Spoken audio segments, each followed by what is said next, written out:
21. Nous allons débuter la lecture au verset 12.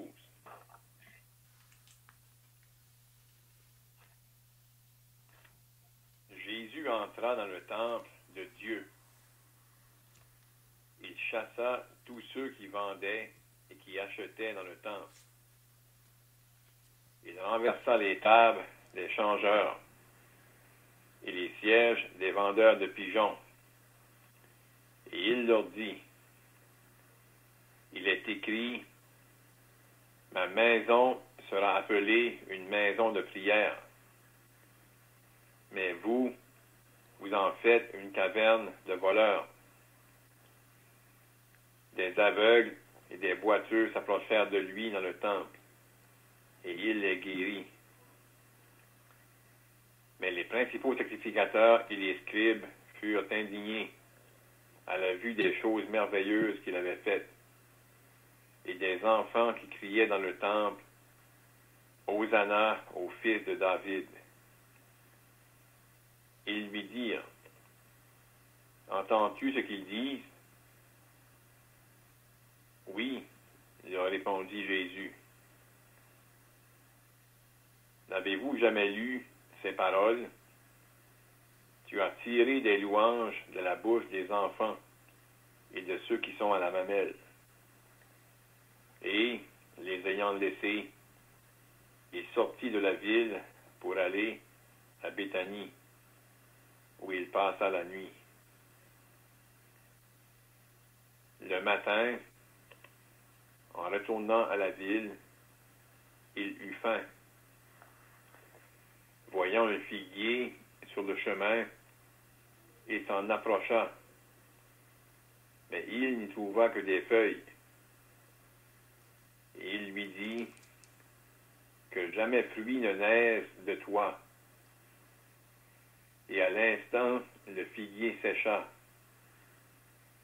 Les disciples qui virent cela furent étonnés et dirent, comment ce figuier est-il devenu sec en un instant? Jésus leur répondit, je vous le dis en vérité, si vous aviez de la foi et que vous ne doutiez point, non seulement vous feriez ce qui a été fait à ce figuier, mais quand vous diriez à cette montagne, ôte-toi de là et jette-toi dans la mer, cela se ferait. Tout ce que vous demanderez avec foi par la prière, vous le recevrez. Jésus se rendit dans le temple, et pendant qu'il enseignait, les principaux sacrificateurs et les anciens du peuple vinrent lui dire, par quelle autorité fais-tu ces choses? Et qui t'a donné cette autorité? Jésus leur répondit, je vous adresserai aussi une question, et si vous m'y répondez, je vous dirai par quelle autorité je fais ces choses. Le baptême de Jean, d'où venait-il? Du ciel ou des hommes? Mais ils raisonnèrent ainsi entre eux. Si nous répondons du ciel, il nous dira, pourquoi donc n'avez-vous pas cru en lui? Et si nous répondons des hommes, nous avons à craindre la foule, car tous tiennent Jean pour un prophète. Alors ils répondirent à Jésus, nous ne savons. Et il leur dit à son tour, moi non plus, je ne vous dirai pas par quelle autorité je fais ces choses. Que vous en semble? Un homme avait 2 fils, et, s'adressant au premier, il dit, mon enfant, va travailler aujourd'hui dans ma vigne. Il répondit, je ne veux pas. Ensuite, il se repentit, et il alla. S'adressant à l'autre, il dit la même chose.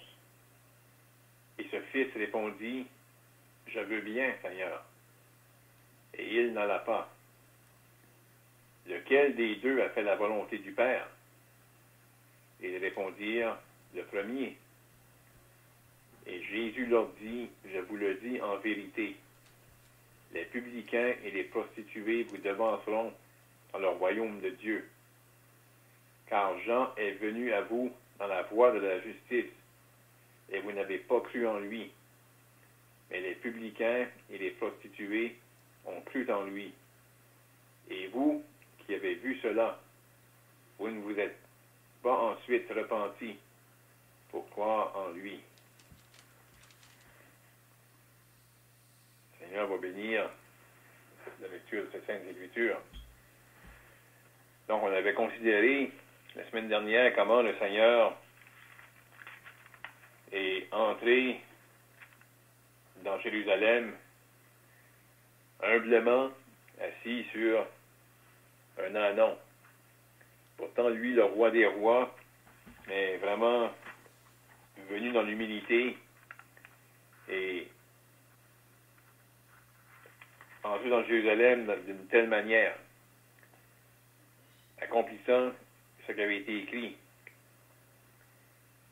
à propos comment le roi qui était promis. C'est écrit, dites à la fille de Sion, voici ton roi vient à toi, plein de douceur et monté sur un âne, un ânon, le petit d'une ânesse. Donc on a vu comment le Seigneur était humble et comment il manifestait sa grâce envers le peuple d'Israël. Et là, il était sous les observations, la foule qui criait, Hosanna au fils de David, et comment, là, en entrant, comment il y avait des hommes religieux aussi qui regardaient. Et eux s'opposaient. Et là, on voit un contraste, le Seigneur humble, assis sur un ânon, mais là, il va entrer ensuite dans le temple. Et là, il va agir avec autorité. On a pu lire, il chassa tous ceux qui vendaient et qui achetaient dans le temple. Donc, le Seigneur agit avec puissance, le Seigneur agit avec autorité, et justement, il agit comme si c'est lui qui est Seigneur. Parce qu'il y avait les hommes religieux qui avaient autorité sur le peuple, qui étaient dans le temple. Et vraiment, ce qui se passait là dans le temple n'était pas en accord avec ce que Dieu voulait. Et le Seigneur, en agissant comme ça, va même citer quelque chose de l'Ancien Testament, en disant, il est écrit, ma maison sera appelée une maison de prière. Mais vous en faites une caverne de voleurs. Donc, il va chasser des gens du temple, et à la fois, il va faire des miracles. C'est-à-dire, il y a des aveugles et des boiteux qui vont être guéris. Encore là, les hommes religieux sont indignés par rapport aux choses qu'ils vont voir. Mais on peut voir là l'autorité du Seigneur. Puis on va encore voir là la grâce du Seigneur un peu plus loin. En sortant du temple, le Seigneur va aller à Béthanie, passer la nuit. Puis, le matin, là, il va maudire le figuier qui était sans fruits, qui est vraiment comme un portrait d'Israël à ce moment-là. Israël qui aurait dû porter du fruit, Israël qui aurait dû reconnaître le Seigneur, le Messie, il n'y avait pas de fruits. Et là, ensuite, ils retournent dans le temple et les chefs religieux ont possiblement ruminé sur ce qu'ils avaient vu la veille. Et là, ils vont poser des questions au Seigneur. Ce n'est pas la première fois qu'ils viennent à lui, mais vraiment, ils viennent dans l'incrédulité, mais ils vont poser la question, par quelle autorité fais-tu ces choses? Et qui t'a donné cette autorité? Non seulement le Seigneur avait parlé avec autorité dans le temple, mais ce qu'il faisait avec la puissance de Dieu, les miracles qu'il faisait, ces hommes-là sont perplexes. Mais vraiment, la raison qu'ils sont perplexes, c'est qu'ils sont incrédules. Là, dans leur question, le Seigneur va s'adresser à eux, puis le Seigneur dit, c'est de vous poser moi aussi une question. Puis si vous répondez, moi aussi je vais vous dire par quelle autorité je fais ces choses. Puis vraiment, pour ceux qui étaient présents à l'Évangile, la réunion de dimanche soir, le frère Éric a parlé sur la repentance. L'importance de la repentance. Et comment la repentance est étroitement reliée au salut. Il n'y a pas des personnes qui vont se repentir et qui ne vont pas être amenées au salut. C'est l'étape avant le salut. Il faut se repentir. Là, le Seigneur ici pose la question à ces hommes-là, le baptême de Jean. De qui venait-il? D'où venait-il? Du ciel ou des hommes? Parce qu'on sait que Jean-Baptiste prêchait vraiment la repentance. C'était clair pour ceux qui s'approchaient de Jean, lorsque Jean prêchait dans le désert, c'était clair qu'il prêchait à propos du péché. Puis il prêchait pour atteindre les consciences, pour que les gens se repentent. Puis ces gens-là l'avaient entendu, la prédication. Mais là, lorsque le Seigneur pose la question, il raisonne en lui-même. Si on dit que le baptême de Jean venait du ciel, il va nous dire pourquoi n'avez-vous pas cru? Puis si on dit qu'il vient des hommes, ils avaient à craindre le peuple. Mais vraiment, ça fait penser à des gens à qui on annonce l'Évangile, puis on craint ce que la foule va dire. En même temps, ils ne sont pas prêts à reconnaître qu'est-ce que Dieu dit. Là, eux, dans leur hypocrisie, ils ont dit, nous ne savons. Mais moi, c'était pas vrai, parce qu'ils savaient. On va le voir par après, c'est que le Seigneur va poser, là, il va le dire d'une manière indirecte, qu'il savait, parce qu'il va dire, moi non plus, je ne vous dirai pas par quelle autorité je fais ces choses. En d'autres mots, vous auriez dû être capable de dire le baptême de Jean, d'où il venait, mais vous ne voulez pas le dire. Et moi non plus, je ne vous dirai pas. Puis là, le Seigneur va le confirmer par après, qu'il comprenait vraiment, parce que là, qu'il va poser la question, il va faire une illustration par rapport aux deux fils. Un fils qui a dit à son père, il dit, je ne veux pas aller. Puis ensuite, il se repentit et il alla. Puis l'autre, il dit, je vais y aller, mais il ne va pas. Puis, lorsque le Seigneur va poser la question, il dit, c'est qui a fait la volonté du Père? Il y en a un qui avait dit, je vais y aller, mais il ne va pas. L'autre dit, je ne vais pas. Il a changé d'idée. Ils ont bien compris, c'est lui qui avait changé d'idée, c'est lui qui s'avait été repenti. Puis là, le Seigneur va leur dire, les publicains et les prostituées vont vous devancer. Puis là, il va faire référence à Jean-Baptiste. Car Jean est venu à vous dans la voie de la justice, et vous n'avez pas cru en lui. Là, on voit, eux, ils sont accusés de ne pas avoir cru. Il va faire référence à ceux qui ont cru, puis il va dire, vous autres, vous vous êtes pas repentis pour croire en lui. On ne peut pas croire s'il n'y a pas de repentance. Puis vraiment, ces hommes religieux-là, ils ne voulaient pas se mettre d'accord, ils ne voulaient pas fléchir le genou à ce que le Seigneur disait, qui venait de Dieu. Puis à cause de ça, ils demeuraient dans l'incrédulité. Donc, on ne va pas en dire plus pour l'introduction. On invite encore les frères à participer avec des questions et des commentaires. Et encore ce soir, on pourrait être encouragés et instruits dans la parole de Dieu.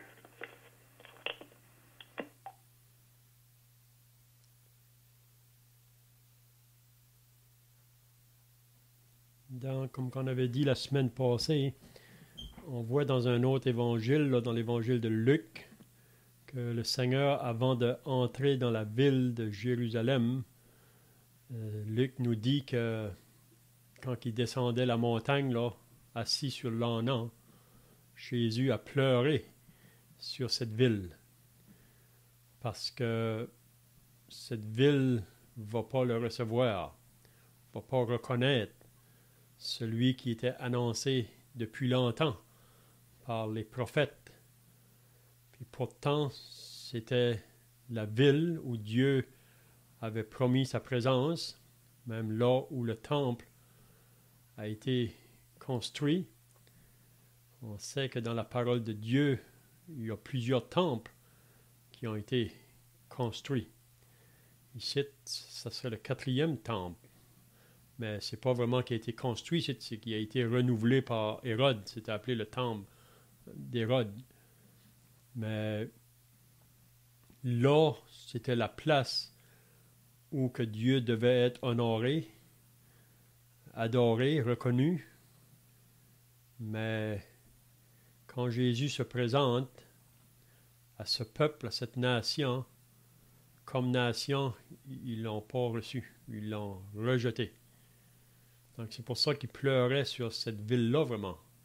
Parce qu'au milieu d'elle, il y a ces hommes religieux, ces hommes qui sont censés être des représentants de Dieu pour enseigner le peuple de Dieu, mais c'est des hommes qui ne sont pas régénérés. Ils ont seulement l'apparence extérieure d'une vie religieuse, mais qui ne connaissent pas Dieu. Puis si vous vous rappelez dans Matthieu 15, Jésus avait dit « Ce peuple m'honore des lèvres, mais son cœur est éloigné de moi. » Donc, ici, comme on a dit aussi la semaine passée, là, que c'est la dernière semaine de Jésus, là, de son ministère public. Parce que après que cette semaine-là termine, là, c'est là qu'ils vont venir l'arrêter pour le mettre à mort, avant même qu'elle termine. Donc, il fait son entrée dans cette ville de Jérusalem. Puis, si on s'arrête aujourd'hui, là, vous savez que Jérusalem est toujours un centre qui attire beaucoup de monde qui vont là. Puis la raison qu'ils vont là, c'est parce que on dit que Jésus a marché sur cette terre, mais comme dans les jours quand Jésus est venu à Jérusalem, là, il n'y avait pas de place pour lui. Puis encore aujourd'hui, si on irait dans ces lieux-là, ils n'ont pas de place non plus. Ils ont les religions. Vous savez, il y a les grandes religions du monde qui se trouvent là. Mais Jésus n'a pas de place dans ces endroits-là. C'est religieux, mais souvent, comme qu'on va voir ce soir, dans ces endroits-là, il utilise le nom de Dieu pour faire du commerce. Puis il y a beaucoup de touristes qui vont dans ces places-là. Puis tout ce qui est associé à Dieu, on le vend pour faire de l'argent, faire du commerce. Donc c'est ça qu'on va voir même qui se faisait là, dans le temps de Jésus.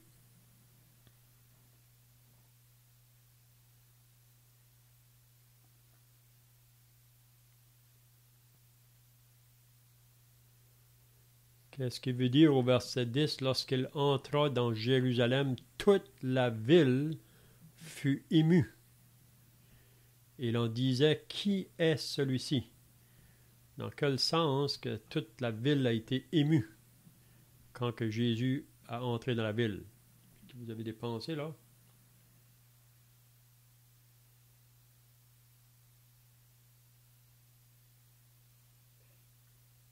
Dans ce petit Léon qui ne connaissait pas celui-là qui est rentré dans la ville, il n'a jamais été en contact avec le Seigneur.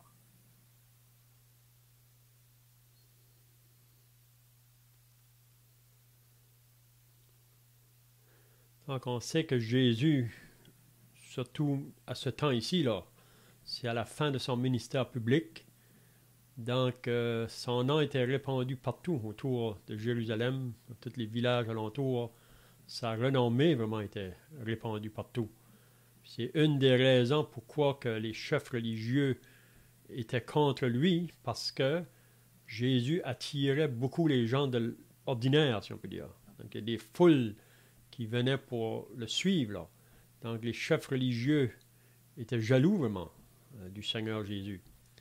Mais même, on va voir cette foule qui va quand même reconnaître et que c'est le Messie promis, même qu'ils le disent au verset 11, la foule répondait, c'est Jésus, le prophète de Nazareth en Galilée. Donc, ils peuvent dire qui qu'il est vraiment. Hein.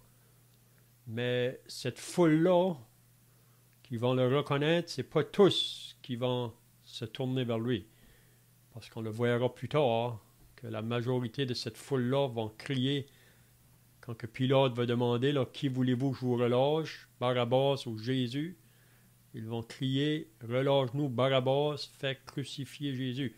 Mais il faut bien comprendre que c'est ceux qui sont sous le contrôle de cette foule-là. Les chefs religieux, c'est eux autres vraiment qui vont pousser la foule. Et donc, plutôt d'avoir la crainte de Dieu, ils vont avoir la crainte des hommes. Donc, comme on a parlé dans les semaines passées, pour s'identifier avec Jésus, il faut qu'on arrête d'avoir la crainte des hommes. Il faut vraiment avoir la crainte de Dieu. C'est ça qui importe vraiment. Hein? Donc, ici, on peut voir, donc, quand il est entré, là, ils ont été émus, ils ont été touchés vraiment, parce qu'ils savent que ce Jésus de Nazareth, c'est lui qui fait les miracles, qui guérit les malades de toutes sortes, qui délivre les personnes qui sont possédées des démons. Hein? Donc, je ne sais pas si vous avez d'autres pensées là. On peut penser aux prédicateurs, les scribes, les pharisiens.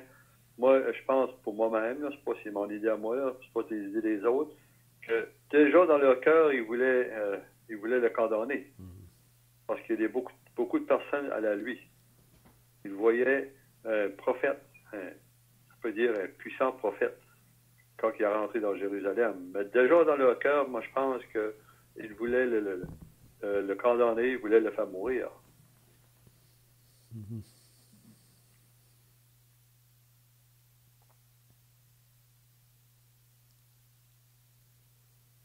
Est-ce qu'on peut voir là, quand il dit qu'ils ont été émus, plus émus, il en disait qui est celui-ci.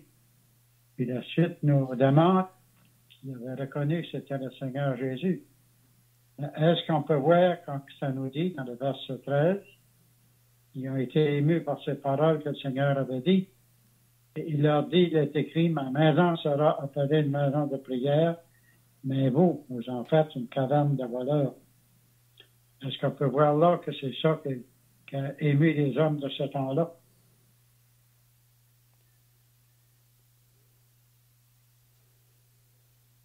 Mais ici, on voit que c'est plutôt quand ils entrent dans la ville là, qu'ils sont émus. Hein? Parce qu'il entra dans la ville de Jérusalem. Toute la ville fut émue. Mais après, là, on voit qu'est-ce qui se passe. Là, il doit chasser les gens du temple à cause de ce qu'ils font avec la maison de Dieu. Mm-hmm. Être ému, comme je disais, la plupart de la foule reconnaissait que Jésus n'était pas un homme comme un autre homme, même les pharisiens. Vous vous rappelez, quand Nicodème est venu voir Jésus dans la nuit, il a dit « nous savons ». Il ne dit pas « je sais ». Il dit « nous savons ». Ça veut dire que les autres pharisiens aussi savaient que Jésus n'était pas un homme comme un autre homme, à cause des miracles qu'il faisait. Hein? Donc, il y a beaucoup de gens qui le reconnaissent, mais, comme je dis, pour prendre position pour le suivre comme disciple, c'est une autre affaire. Parce que les chefs religieux mettent tellement de pression. C'est la même chose aujourd'hui. Les religions de ce monde empêchent les âmes d'être sauvées. Et on voit ça. Jésus a dit aux pharisiens, vous n'entrez pas dans le royaume de Dieu, puis vous empêchez d'entrer ceux qui veulent entrer, parce qu'il y a tellement une dictature sur le peuple. Hein?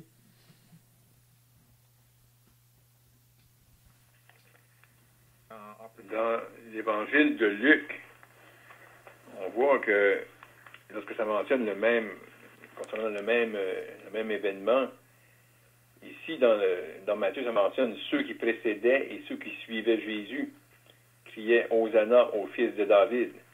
Béni soit celui qui vient au nom du Seigneur. Dans Luc, ça mentionne et lorsque déjà il approchait de Jérusalem vers la descente de la montagne des Oliviers, toute la multitude des disciples, saisis de joie, se mit à louer Dieu à haute voix pour tous les miracles qu'il avait vus. Il disait, béni soit celui, le roi qui vient au nom du Seigneur. Donc ici, ça fait ressortir que c'est des disciples. Donc, on peut s'imaginer s'il y avait, on rentre dans Jérusalem, il y a une multitude de disciples avec le Seigneur qui crie Hosanna au fils de David. C'était quelque chose qui était écrit dans l'Ancien Testament. Hosanna au fils de David. Mais là, c'était les disciples qui criaient ça. Et certainement, les gens de Jérusalem ont entendu ces cris-là, et ça a sûrement touché jusqu'à un certain point la ville, puis ils posent la question pour savoir qu'est-ce qui se passait, là. Puis ils vont, comme Léon a dit, ils vont dire c'est Jésus de Nazareth, le prophète de Galilée.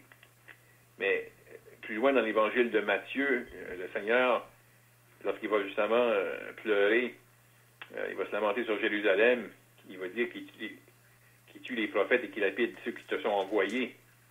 Il va terminer en disant « Vous ne me verrez plus désormais, jusqu'à ce que vous disiez « Béni soit celui qui vient au nom du Seigneur ». Ce jour-là, dans le temps du Seigneur, ce que les disciples criaient, ils avaient raison de crier ça. C'est le fils de David, celui qui était promis, qui était parmi eux. Et un jour futur, il y a un reste d'Israël qui va crier ça. Ils vont l'attendre. Eux, ils vont attendre le Messie. Jusqu'à ce moment-là, ils vont jamais penser que le Messie est déjà venu. Et quand le Seigneur va revenir, là, ils vont saisir. C'est lui qu'on a crucifié. Ils vont dire, béni soit celui qui vient au nom du Seigneur. On peut penser que, et là aussi, au temple, là, c'est une place à juste que les chefs religieux, les scribes, les pharisiens, allaient là pour adorer. On peut penser que peut-être un touriste passé, puis il y en a qui sont peut-être plus sérieux. Mais là, plus avant cela, plus que le temple a devenu comme des voleurs, comme des chasseurs ils se rentrer dans le temple. C'est surtout ceux qui vendaient. Ils achetaient dans le temple. Comme ça, les tables, les chargeurs et les chiens de vendeurs de puissance. On voit comment que la maison de Dieu, cette place, est-ce que Dieu avait peut-être contact avec eux, avec le peuple juif, pour les prières. Et là, ça a devenu un temps où il y a vraiment ce qui se passait là, qui n'était pas correct. C'est ça que le Seigneur Jésus a rentré là, il a dit, mais vous il a dit, la maison va appeler une maison de prière, mais vous en faites cabane de voleurs. On peut se penser là qu'ils avons eu le cœur dur, plus dur, puis ils ont fait des choses qui n'étaient pas permis par rapport à ceux-là qui allaient là pour adorer.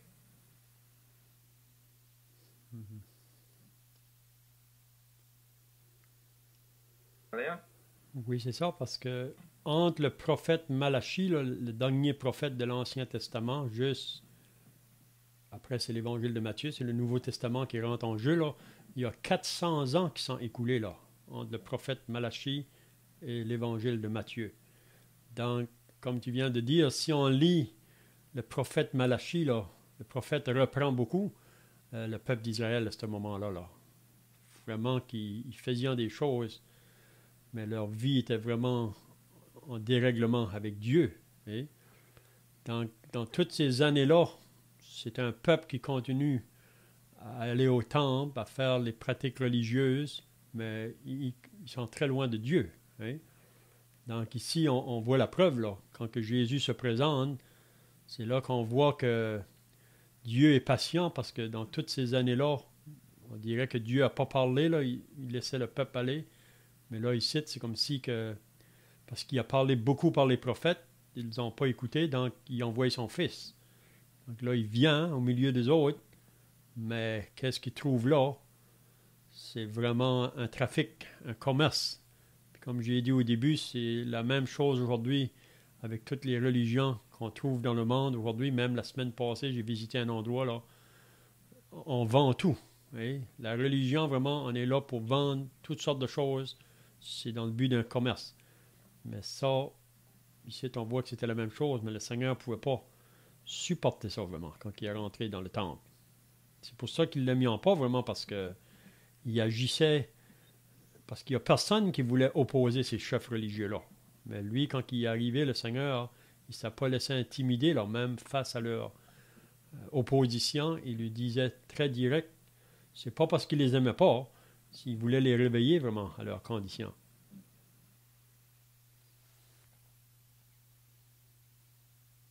On voit dans l'Évangile de Luc, à partir du verset 45, ça nous parle des vendeurs chercheurs du temple et d'irritation des sacrificateurs.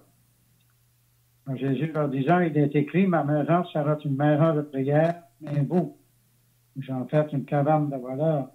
Puis ça nous dit qu'il enseignait tous les jours dans le temple et les principaux sacrificateurs, les scribes et les principaux du peuple cherchaient à le faire périr.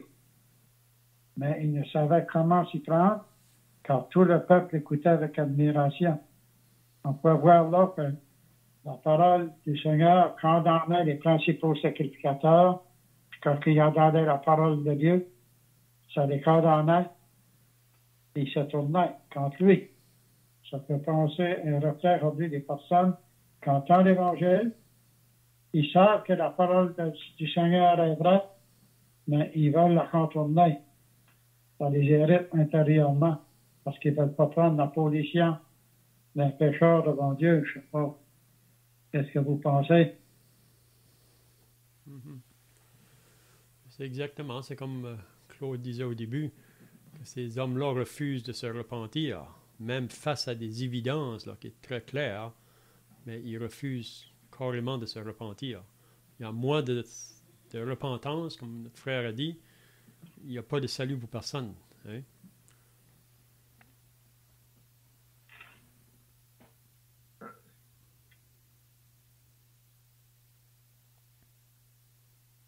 Le Seigneur était vraiment sévère envers les scribes et les pharisiens. Il mentionnait scribes et pharisiens hypocrites. Ces gens-là, ils savaient mieux. Ils dominaient sur le peuple en utilisant la loi, mais vraiment en utilisant la loi d'une mauvaise façon. Ils abusaient même à la loi, mais vraiment c'était pour dominer et contrôler le peuple. Mais dans le fin fond, même le Seigneur les accuse d'empêcher les gens d'entrer dans le royaume des cieux. Eux-mêmes n'entraient pas, puis ils voulaient empêcher les autres d'entrer. Vraiment,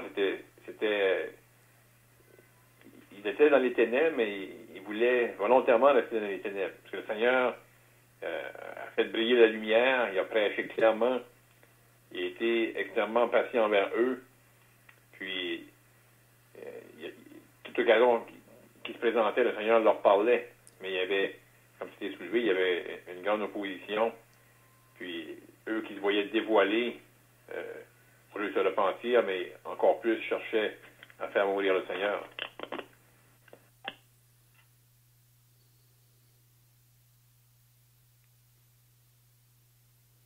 Parce qu'on peut voir que Dieu est quand même très patient envers les autres. Parce que si vous lisez dans le livre des Actes au début, ça c'est après que Jésus est mort, qu'il est ressuscité, il a paru à ses disciples en leur disant qu'il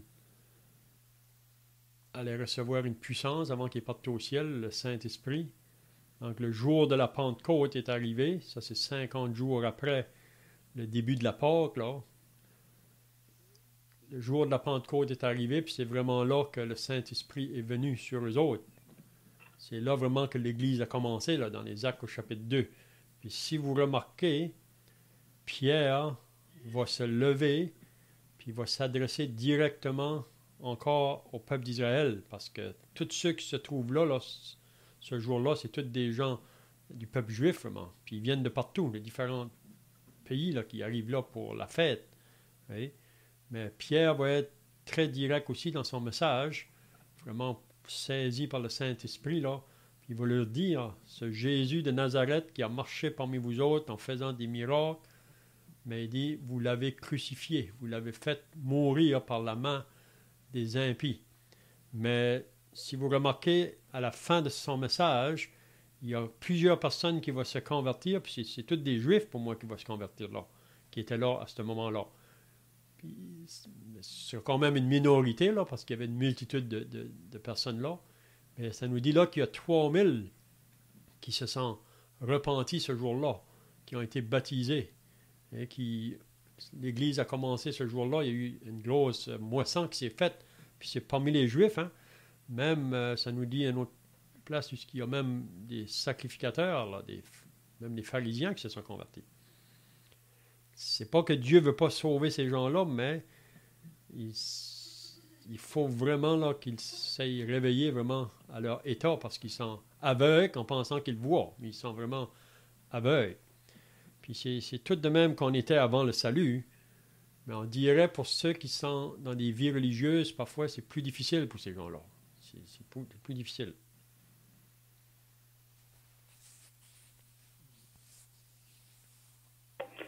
Non, ce sont des aveugles qui conduisent des aveugles. Mm-hmm.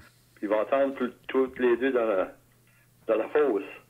Donc, on voit ici des principaux sacrificateurs, les pharisiens, ils voyaient que la foule allait pour le Seigneur, suivait le Seigneur.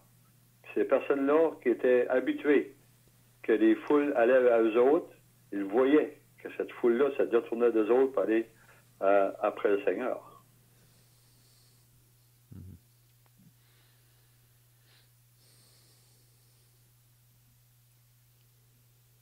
Parce qu'on pourrait sortir de quoi, d'ailleurs, dans l'évangile de Jean, chapitre 4, la femme samaritaine, là, au verset 17, Jean, chapitre 4, au verset 17, ça dit, la femme répondit, je n'ai point de mari. Jésus lui dit, tu as raison de dire, je n'ai point de mari. Ah, tu as eu 5 maris. Le Seigneur la met au test. Et celui que tu as maintenant n'est pas ton mari. On va arrêter. En cela, tu as dit vrai. Le Seigneur lui dit la femme, pas que tu es un prophète. Elle a reconnu que le Seigneur était un prophète. Quand il a rappelé, tu as dit, nos pères ont adoré sur cette montagne. Et vous dites, vous, que le lieu une fois il faut adorer et à Jérusalem, sans lui dit Jésus, pas moi. L'heure vient où ce ne sera ni sur cette montagne, ni à Jérusalem, pour adorer le Père. Pour adorer ce que vous ne connaissez pas. Nous adorons ce que nous connaissons. Pour le salut vient des Juifs. Vois comment que le Seigneur Jésus dit que c'est pas à Jérusalem, c'est pas sur cette montagne, pour adorer le Père. C'est comme nous autres, on adore le Père, on adore le Seigneur. C'est toujours nous autres, c'est à la croix. On peut sortir de croix là, quand il a dit ça, là. Quand il a dit ça, c'est pas cette montagne, ni à Jérusalem. C'est-à-dire, on peut penser qu'aujourd'hui, les adorateurs, c'est ceux qui adorent le Seigneur Jésus en esprit et en vérité. Mm-hmm. Ça passe d'ailleurs. C'est ça. C'est pas par le moyen de la religion, vraiment.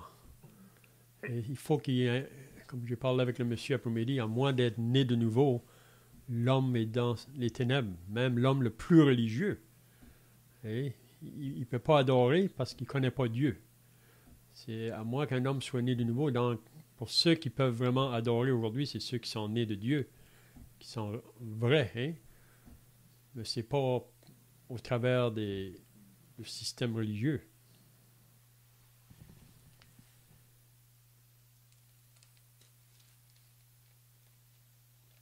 C'est ça qu'il dit, mais là vient et est déjà venu, où les vrais adorateurs adoreront le Père en esprit et en vérité. Mhm.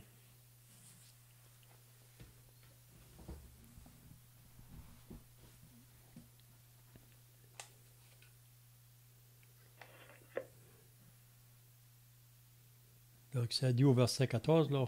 Peut-être qu'on pourrait terminer jusqu'au verset 17, là, avant qu'on finisse. Il dit que des aveugles et des boiteux s'approchèrent de lui dans le temple.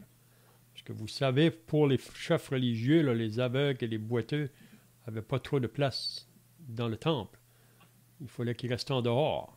Parce que pour eux autres, c'était des personnes qui avaient péché. C'est la raison pourquoi est-ce qu'ils étaient aveugles puis boiteux.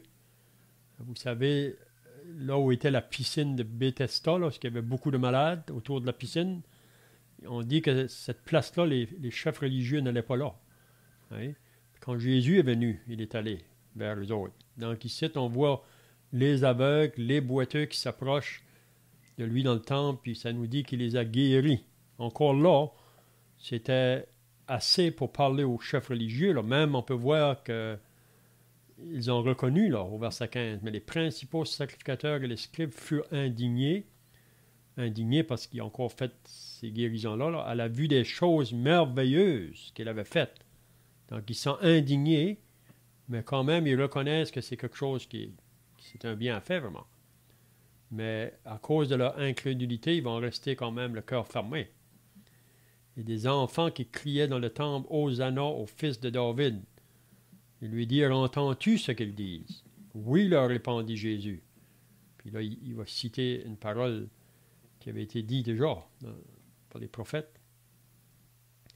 En haut aussi, c'est la compassion du Seigneur. Hein? Mm-hmm.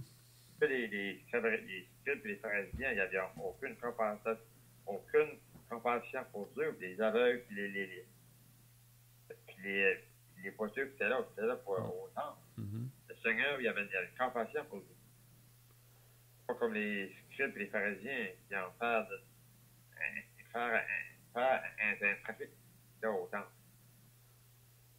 Ça me parle de la pensée, la compassion du Seigneur. Désolé. Vraiment, les hommes religieux ou la religion aujourd'hui, on est là pour le commerce ou de l'argent. Si le peuple n'a rien à nous donner, on n'a pas le temps pour eux autres.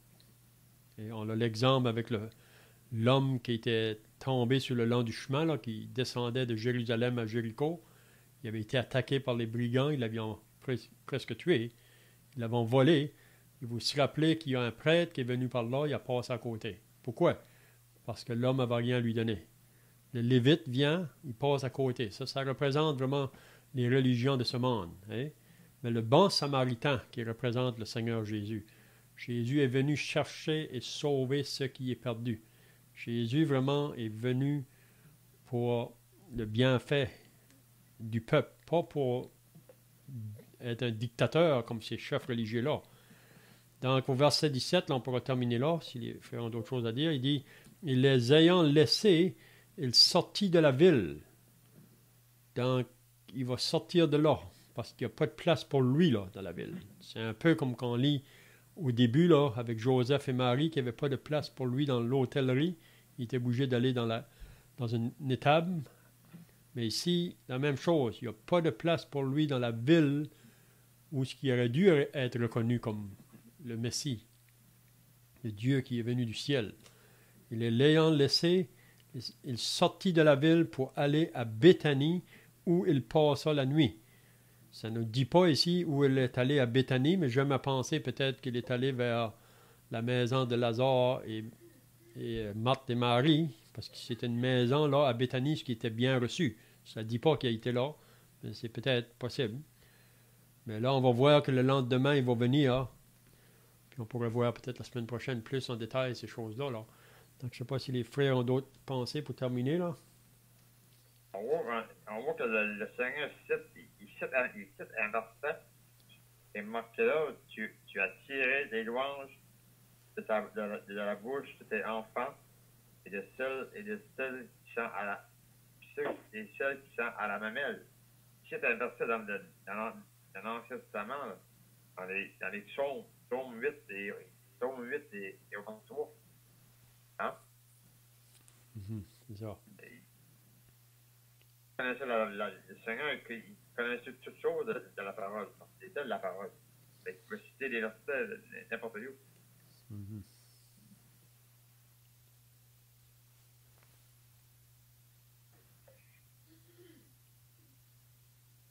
Notre Dieu, notre Père, dans le ciel, nous voulons maintenant terminer notre prière. Ce temps que nous avons encore passé ensemble dans ta parole. Et nous te remercions, Dieu, pour tel privilège